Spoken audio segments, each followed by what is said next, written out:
بسم اللہ الرحمن الرحیم۔ اسما بنت ابی بکر رضی اللہ عنہا کے غلام عبداللہ نے ان سے بیان کیا، انہوں نے اسما رضی اللہ عنہا سے سنا تھا، وہ جب بھی حجوان پہاڑ سے ہو کر گزرتی تو یہ کہتی، رحمتیں نازل ہوں اللہ کی محمد صلی اللہ علیہ وسلم پر۔ ہم نے آپ صلی اللہ علیہ وسلم کے ساتھ ہی قیام کیا تھا۔ ان دنوں ہمارے سامان بہت ہلکے پھلکے تھے، سواریاں اور زادار راہ کی بھی کمی تھی۔ میں نے، میری بہن عائشہ رضی اللہ عنہا نے، زبیر اور فلاں فلاں رضی اللہ عنہما نے عمرہ کیا، اور جب بیت اللہ کا طواف کر چکے تو صفا اور مروہ کسی کے بعد ہم حلال ہو گئے۔ حج کا احرام ہم نے شام کو باندھا تھا۔ رسول اللہ صلی اللہ علیہ وسلم جب کسی غزوہ جہاد و عمرہ سے واپس ہوتے تو جب بھی کسی بلند جگہ کا چڑھاوا ہوتا تو 3 مرتبہ اللہ اکبر کہتے اور یہ دعا پڑھتے، اللہ کے سوا کوئی معبود نہیں، وہ اکیلا ہے، اس کا کوئی شریک نہیں، ملک اسی کا ہے اور حمد اسی کے لیے ہے، وہ ہر چیز پر قادر ہے۔ ہم واپس ہو رہے ہیں توبہ کرتے ہوئے، عبادت کرتے ہوئے، اپنے رب کے حضور سجدہ کرتے ہوئے اور اس کی حمد کرتے ہوئے۔ اللہ نے اپنا وعدہ سچ کر دکھایا، اپنے بندے کی مدد کی اور سارے لشکر کو تنہا شکست دے دی۔ فتح مکہ کی طرف اشارہ ہے۔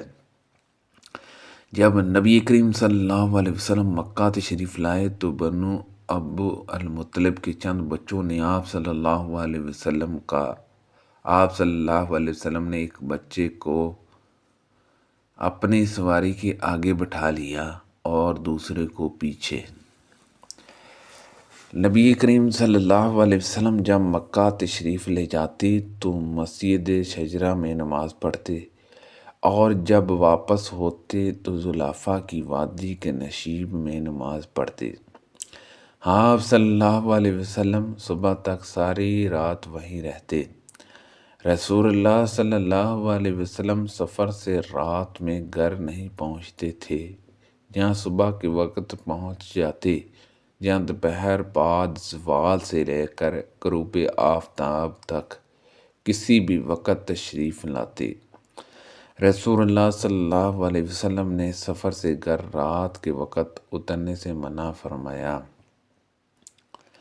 جب رسول اللہ صلی اللہ علیہ وسلم سفر سے مدینہ واپس ہوتے اور مدینے کے بالائی علاقوں پر نظر پڑتی تو اپنی اونٹنی کو تیز کر دیتے، کوئی دوسرا جانور ہوتا تو اسے بھی ایڑی لگاتے۔ ابو عبداللہ امام بخاری رحمۃ اللہ علیہ نے کہا کہ حارث بن عمیر نے حمید سے یہ تلفظ زیادہ کیا ہے کہ مدینے سے محبت کی وجہ سے سواری تیز کر دیتے تھے۔ ہم سے قتیبہ نے بیان کیا، کہا ہم سے اسماعیل بن جعفر نے بیان کیا، ان سے حمید طویل نے اور ان سے انس رضی اللہ عنہ نے درجات کی بجائے جد رات کہا ہے۔ اس کی مطابقت حارث بن عمیر نے کی۔ یہ آیت ہمارے بارے میں نازل ہوئی، انصار جب حج کے لیے آتے تو احرام کے بعد گھروں میں دروازوں سے نہیں جاتے بلکہ دیواروں سے کود کر گھر کے اندر داخل ہوا کرتے تھے۔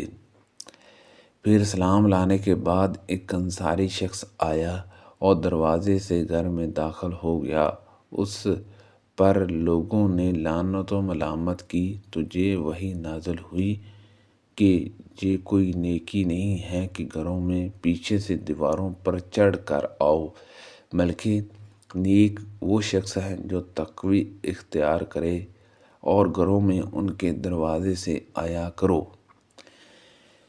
نبی کریم صلی اللہ علیہ وسلم نے فرمایا، سفر عذاب کا ایک ٹکڑا ہے، آدمی کو کھانے پینے اور سونے ہر ایک چیز سے روک دیتا ہے، اس لیے جب کوئی اپنی ضرورت پوری کر چکے تو فوراً گھر واپس آ جائے۔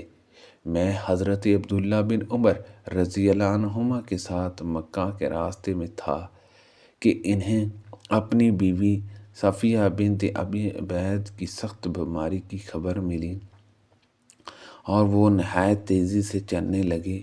پھر جب سرخی غروب ہو گئی تو سواری سے نیچے اترے اور مغرب اور عشاء ایک ساتھ ملا کر پڑھی۔ اس کے بعد فرمایا کہ میں نے رسول اللہ صلی اللہ علیہ وسلم کو دیکھا کہ جب جلدی چلنا ہوتا تو مغرب میں دیر کر کے دونوں عشاء اور مغرب کو ایک ساتھ ملا کر پڑھتے تھے۔ سبحان اللہ عز و جل۔ اللہ پاک سے دعا ہے کہ اللہ پاک ان حدیثوں پر عمل کرنے کی توفیق عطا فرمائے۔ اللہ پاک ہم سب کو صحت و تندرستی عطا فرمائے، آمین، بجاہ النبی الامین صلی اللہ علیہ وسلم۔